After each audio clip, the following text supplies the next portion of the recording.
মই অভিনেতা। তোমাৰ কটু ভাষাই মোক আঘাত নকৰে, আঘাত কৰে মনত আলোড়িত গুঞ্জৰিত কাহিনী উপকাহিনী। অন্ন বস্ত্ৰ বাসস্থানৰ অভাৱ প্ৰভাৱত প্ৰয়োজনীয় মান সন্মানত নাকান্দে মনে। যদি কান্দে কান্দে কৰ্ণই, কান্দে অৰ্জুনে, ইডিপাছ কালিদাস নতুবা হেমলেটে, নতুবা গৰ্জি উঠে কংস মহাৰাজে, শ্বাহজাহানে।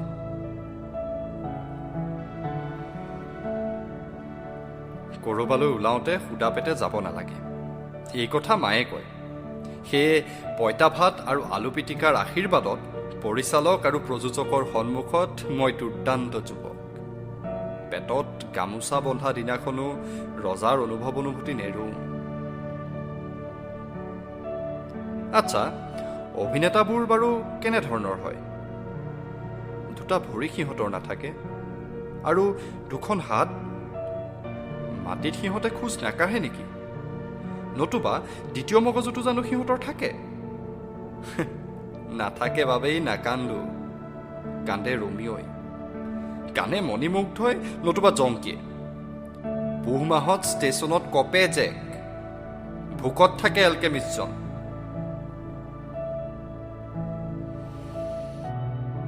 হেৰুৱাবোৰ উকা কাগজত চপাই তাৰেই পাখি বনাই সপোনবোৰ উৰে গৰুৰ পক্ষীৰ দৰে। ত্যাগবোৰ স্বীকাৰ কৰি তাকেই লেকাম বনাই আশাবোৰো দৌৰে ঘোঁৰাৰ দৰে। তাৰ পিছতো কিয় হাঁহে কংসই? কোনেও নুবুজে। কিয় হাঁহে ধীৰেনে তাকো নুবুজে।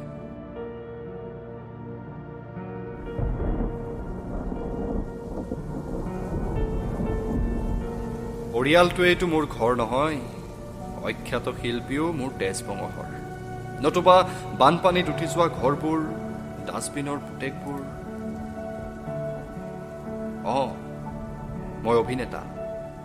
মোৰ ভগৱান খ্যাত অখ্যাত শিল্পী। ৩৩ কোটি দেৱতাৰ ভিতৰত আছে মুখামূৰ্তি বনোৱাজন, ঢোল পেঁপা বজোৱাজন, ডলা চালনী বনোৱাজন, সন্ধ্যা বাঁহী বজোৱা অচিনাকিজন, ইত্যাদি ইত্যাদি। জীৱনৰ পণ আৰু কঠোৰ সংঘৰ্ষত সকলো হেৰাই হেৰুৱাৰ পাছতো আকৌ কাঢ়ি নিব বিচাৰে সময়ে শেষকণো, শেষৰ শেষকণো। নিৰ্জীৱ নিথৰ খৰ্গহাৰা গড়ৰ দৰে পৰি থকাৰ পিছতো শান্তিৰে শুবলৈ নিদিয়ে আকাশখনে।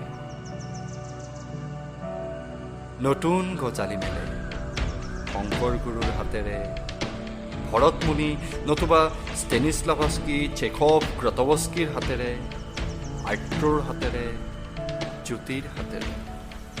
মই অভিনেতা।